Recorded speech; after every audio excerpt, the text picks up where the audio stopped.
दोस्तों, fallen angels कौन हैं? इन्हें आसमान से क्यों निकाला गया था? क्या ये फरिश्ते हैं या कोई और मखलूक? क्या फरिश्ते और इंसान की शादी हो सकती है? इन जैसी और भी बहुत सी बातें आज की इस वीडियो में आपको मुख्तलिफ हवालाजात के साथ बताऊंगा। दोस्तों, वीडियो में आगे बढ़ने से पहले पाकिस्तान के इस सबसे बड़े साइंटिफिक चैनल इफ टीवी को सब्सक्राइब कर लें और साथ मौजूद बेल आइकन को प्रेस कर लें ताकि हमारी आने वाली वीडियोस आप तक बर वक्त पहुंचती रहें। दोस्तों, यहूदियत यानी जूडिज्म में अच्छे और बुरे फरिश्तों का जिक्र बुक ऑफ एनॉक में मिलता है।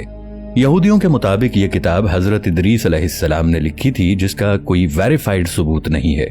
बुक ऑफ एनॉक के मुताबिक वॉचर एंजल्स वो फरिश्ते थे जिनकी ड्यूटी इंसानों के साथ थी और वो आसमान की ऊंचाइयों से बनी नौए इंसान पर नजर रखते थे।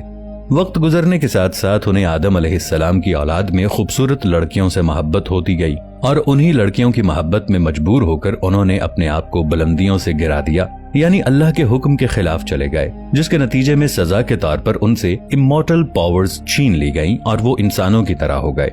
मगर उनमें चंद खुसूसियात बाकी रह गईं, मसलन आम इंसानों से 10 गुना ज्यादा ताकत, बहुत लंबी उम्रें और कुछ मजीद सुपरनैचुरल ताकतें। इंसानी शक्ल में आने के बाद उन्होंने इंसानी औरतों से शादियां कर लीं और फिर ये एंजल्स फॉलन एंजल्स के नाम से पहचाने जाने लगे। ईसाईयत यानी क्रिश्चियनिटी, उधर भी बुक ऑफ जेनेसिस में फॉलन एंजल्स का जिक्र मौजूद है। इसमें लिखा है कि खुदा के बेटों को आदम अलैहिस्सलाम की बेटियों से मोहब्बत हो गई और फिर उन्होंने आदम अलैहिस्सलाम की बेटियों से शादियां की। नाउज़ुबिल्लाह। जाहिर है कि आदम अलैहिस्सलाम को तो यहाँ खुदा का बेटा नहीं कहा जा रहा और ना ही दीगर अंबिया को। यहाँ खुदा के बेटों यानी सन्स ऑफ गॉड से मुराद है फरिश्ते। यानी बुक ऑफ इनॉक और बुक ऑफ जेनेसिस के मुताबिक फरिश्ते अपनी मर्जी कर सकते हैं, यानी अल्लाह के हुक्म के खिलाफ भी जा सकते हैं और बगावत भी कर सकते हैं। अब आइए कुरान पाक और अहदीस से फरिश्तों की अपनी मर्जी वाली बात को समझने की कोशिश करते हैं। कुरान पाक में वाज़ेह तौर पर बताया गया है ये फरिश्ते अल्लाह की नाफरमानी नहीं करते और जो अल्लाह हुक्म देता है बिल्कुल वैसा ही करते हैं।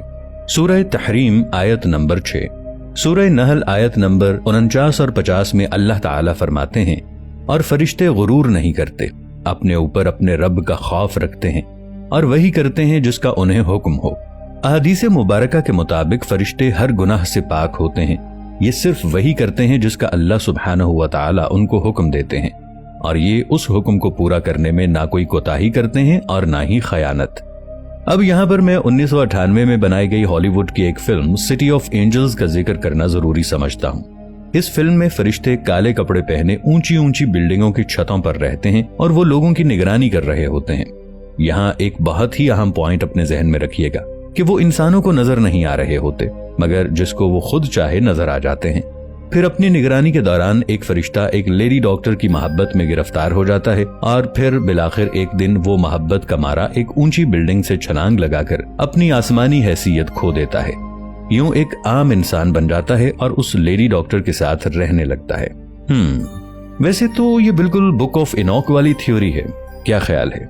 इस फिल्म में जो बुक ऑफ एनॉक की थ्योरी अप्लाई हुई है, इसके मुताबिक अगर कोई फरिश्ता जानबूझकर अपने आप को हाइट से नीचे गिरा देता है तो इंसान बन जाएगा। बड़ी अजीब बात है। यानी इसका मतलब यह हुआ कि इंसान एक लो लेवल की मखलूक हो गई और फरिश्ता हाई लेवल की, जबकि हमें कुरान पाक की तालीमात के मुताबिक ये पता चलता है कि अल्लाह सुब्हानहू व तआला ने फरिश्तों से आदम अलैहिस्सलाम को सजदा करवाया था। सूरह बकरा आयत नंबर 34 में अल्लाह पाक फरमाते हैं, और याद करो जब हमने फरिश्तों को हुक्म दिया कि आदम के आगे सजदा करो। अच्छा, अगर अब इस थ्योरी को फॉलो किया जाए और कोई इंसान इस हाइट से अपने आप को नीचे गिरा दे तो क्या वो इंसान से बंदर बन जाएगा? क्या ख्याल है? चलिए इस थ्योरी को हम कुरान पाक और अहादीस के टेस्ट से गुजारते हैं। नंबर 1, फरिश्ते लोगों को नजर नहीं आते और ड्यूटी पर होते हैं। बिल्कुल ठीक, लेकिन वो जिसे चाहें अपना आप अपनी मर्जी से दिखा सकते हैं। बिल्कुल गलत। जैसे कि पहले बात हो चुकी है कि फरिश्ते अपनी मर्जी नहीं करते और ना ही कर सकते हैं और ना ही अल्लाह की इजाजत के बगैर किसी को नजर आ सकते हैं। अल्लाह के हुक्म को फरिश्ते बिल्कुल रोबोट्स की तरह बगैर किसी ताखीर के मुकम्मल पूरा करते हैं। वही वाले फरिश्ते यानी जिब्राइल अलैहिस्सलाम भी अल्लाह सुब्हानहू व तआला के हुक्म से हुजूर अकरम सल्लल्लाहु अलैहि वसल्लम के सामने जाहिर हुआ करते थे। इसकी मिसाल है सूरह अद-दुहा का नुज़ूल। जब नबी करीम सल्लल्लाहु अलैहि वसल्लम पर 6 महीने से कोई वही नहीं आई थी, ना ही आपको जिब्राइल अलैहिस्सलाम नजर आए थे, आप सल्लल्लाहु अलैहि वसल्लम बहुत परेशान हो गए थे अगर जिब्राइल अलैहिस्सलाम अपनी मर्जी पर चल रहे होते तो वो किसी भी वक्त आप सल्लल्लाहु अलैहि वसल्लम को तसल्ली देने के लिए खुद को आप पर जाहिर कर देते, मगर जिब्राइल अमीन अलैहिस्सलाम 6 महीने बाद अल्लाह के हुक्म से आप सल्लल्लाहु अलैहि वसल्लम के लिए सूरह अद-दुहा तसल्ली के अल्फाज के लिए लेकर आए। हाँ, मगर एक मखलूक है जो अपनी मर्जी कर सकती है, क्योंकि उनके पास फ्री विल है, और जो बिल्कुल फरिश्तों की तरह हमें नजर नहीं आते मगर अपनी मर्जी से अपना आप हमें दिखा सकते हैं। सूरह आराफ आयत नंबर 27, बेशक इब्लीस और उसका कुंबा तुम्हें वहां से देखते हैं जहां से तुम उन्हें नहीं देख सकते। सिटी ऑफ एंजल्स फिल्म में ये फरिश्ते ऊंची जगहों और खास तौर पर छतों पर बैठकर लोगों की निगरानी क्यों कर रहे होते हैं?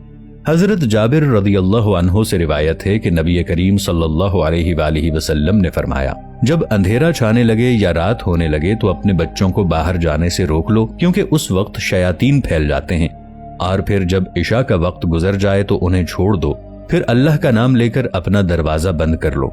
अब मैं आपको इस फिल्म से बहुत ही इम्पोर्टेंट हिंट देने जा रहा हूँ। तैयार हैं?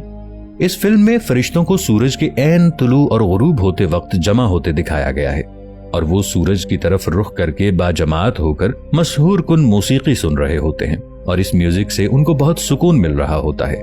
मुस्तनद हदीस के मुताबिक इब्ने उमर रदियल्लाहु ताला अन्हु से रिवायत है कि हजरत मोहम्मद सल्लल्लाहु अलैहि वसल्लम ने फरमाया, सूरज के तुलू होते वक्त इबादत मत करो जब तक ये मुकम्मल तुलू ना हो जाए, और गुरूब होते वक्त इबादत मत करो जब तक ये मुकम्मल गुरूब ना हो जाए, क्योंकि सूरज शैतान के 2 सींगों के दरमियान तुलू और गुरूब होता है।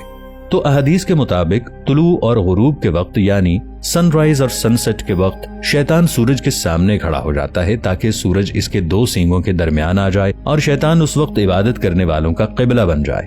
तो सवाल ये उठता है कि इस फिल्म में ये फरिश्ते बाजमात तुलू और गुरूब के वक्त सूरज की तरफ रुख करके किससे सुकून हासिल कर रहे होते हैं? या दूसरे अल्फाज में, क्या ये शैतान को अपना क़िबला बनाकर इबादत कर रहे होते हैं? अगर ये शैतान को अपना क़िबला बना रहे हैं तो ये फरिश्ते तो हरगिज नहीं हो सकते। क्या ख्याल है आपका? वैसे आपके ख्याल में शैतान की इबादत कौन सी मखलूक करती है? अच्छा, एक बड़ा इंटरेस्टिंग फैक्ट मैं आपको इस फिल्म का बताता हूँ, बल्कि इन सारी फिल्मों का जो फॉलन एंजल्स पर बनी है, इनमें एक बड़ी काबिल गौर और नोट करने वाली बात है कि जब भी फॉलन एंजल को दिखाया जाता है कि वो जमीन की तरफ आ रहा है या फ्लाई कर रहा है, तो उसको दुमदार सितारे की तरह या शिहाब साकिब की तरह आग लगी होती है, और वो बिल्कुल एक टूटे सितारे की तरह नीचे गिर रहा होता है। और कुरान पाक इस राज पर से पर्दा उठा रहा है। कुरान पाक में अल्लाह सुब्हानहू व तआला फरमा रहे हैं कि जो ये शैतान होते हैं या जिन्न होते हैं, ये आसमान की तरफ बातें सुनने के लिए आते हैं। जो मुहाफिज फरिश्ते होते हैं वो शहाब साकिब से उनको मार देते हैं या जला देते हैं। तो ये जो दुमदार सितारा बनकर नीचे गिर रहा है या जो शहाब साकिब की तरह सो कॉल्ड फॉलन एंजल नीचे गिर रहा है, वो अपनी मौत मर के नीचे गिर रहा है, और उसको सजा मिली है कि वो आसमान पर गया था और फरिश्ते ने उसको शहाब साकिब मारा है। तो दकियानूसी लोग ये कहते हैं कि जब कोई सितारा टूटे तो उस वक्त जो दुआ करोगे कबूल होगी, जबकि ये दुआ का टाइम नहीं है बल्कि ये इस्तगफार का टाइम है। दोस्तों, बुक ऑफ एनोक और उसकी तालीमात पर मबनी इन फिल्मों में मुसलसल ये साबित करने की कोशिश की जा रही है कि फरिश्ते फ्री विल रखते हैं, जबकि सिर्फ इंसान और जिन्नात के पास फ्री विल की ऑप्शन है, और इसी फ्री विल की वजह से इन दोनों का हिसाब किताब होगा। दोस्तों, अगर फरिश्तों के पास फ्री विल यानी अपनी मर्जी करने की सलाहियत होती तो उनका भी हिसाब किताब होता और उनको भी जन्नत में इनाम के तौर पर भेजा जाता या फिर दोज़ख में सजा भुगतने के लिए भेजा जाता। कुरान पाक में सूरह हूद आयत नंबर 119 में अल्लाह सुब्हानहू व तआला इरशाद फरमाते हैं, बेशक जरूर जहन्नम भर दूंगा जिन्नों और इंसानों से। इस आयत या पूरे कुरान पाक में नाफरमान फरिश्तों का कहीं भी जिक्र नहीं है। इन तमाम तर फैक्ट्स और कुरान से ली गई आयत के बाद ये समझना मुश्किल नहीं कि आखिर ये फॉलन एंजल्स हैं कौन। फॉलन एंजल्स को फ्री विल दी गई जो कि इंसानों और जिन्नात के अलावा किसी को नहीं दी गई। तो ये जिन्नात ही हैं जिनको फ्री विल मिली है, और इसी फ्री विल के तहत ये अपनी मर्जी भी करते हैं और अल्लाह के हुक्म से बगावत भी करते हैं। यही खुसूसियात जिन्नात में भी पाई जाती हैं। लड़कियों की मोहब्बत में गिरफ्तार हो जाना और उन पर आशिक हो जाना इसमें शामिल है। बस इससे साबित होता है कि फॉलन एंजल्स जिन्नात के अलावा कोई और मखलूक नहीं हो सकती। लेकिन नाजरीन, जिन्नात और शयातीन को फरिश्ता साबित करने की कोशिश क्यों की जा रही है? अगर आप ये जानना चाहते हैं तो कमेंट सेक्शन में जल्दी से पार्ट 2 लिखकर वीडियो को शेयर कर दीजिए और चैनल को सब्सक्राइब करना मत भूलिएगा। मिलेंगे नई वीडियो के साथ, तब तक के लिए ताहिर उबैद चौधरी को दीजिए इजाजत। अल्लाह निगहबान।